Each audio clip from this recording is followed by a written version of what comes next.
ஆட்சி அமைச்சு உட்காந்துருக்காங்களோ அதே மாதிரியான ஒரு செயல் இங்கே நடந்திருக்கு அப்படின்றத நம்ம புரிஞ்சுக்கலாம். ஆனால் திமுக அதை விட வேற ஒரு பிரில்லியண்டான ஒரு வேலை பண்ணி வச்சுருக்காங்க. ஒவ்வொரு பூத்துலேயும் உள்ள அந்த லிஸ்ட்டு ஓட்டு லிஸ்ட்டு போட்ட அந்த படிவத்தை அவங்க வந்து கலெக்ட் பண்ணி வச்சுருக்காங்க. அதாவது ராகுல் காந்திக்கு மொத்தமாக கொடுத்து செக் பண்ணிக்கன்னு கொடுத்தாங்க தெரியுமா? அந்த படிவத்தை இப்போவே வாங்கி சரி பார்த்து எவ்வளோ ஓட்டு போலிங் ஆகிருக்கு இந்த விஷயத்தெல்லாம் அவங்க தனித்தனியாக பிரித்து ரெடி பண்ணி வச்சுருக்கிறாங்க. ஸோ இந்த பக்கமும் ஒரு பக்கம் சுதாரிப்பாக தான் இருக்காங்க.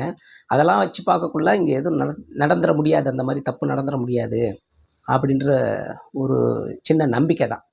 அதனால் இப்போ என்னன்னா இந்த தேர்தல் நிறையா பேருக்கு நிறையா விஷயத்தை புரிய வச்சிடும்.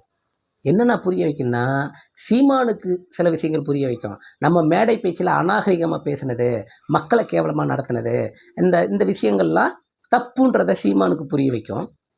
அடுத்து விஜய்க்கு புரிய வைக்கும். நம்ம ஒரு கற்பனை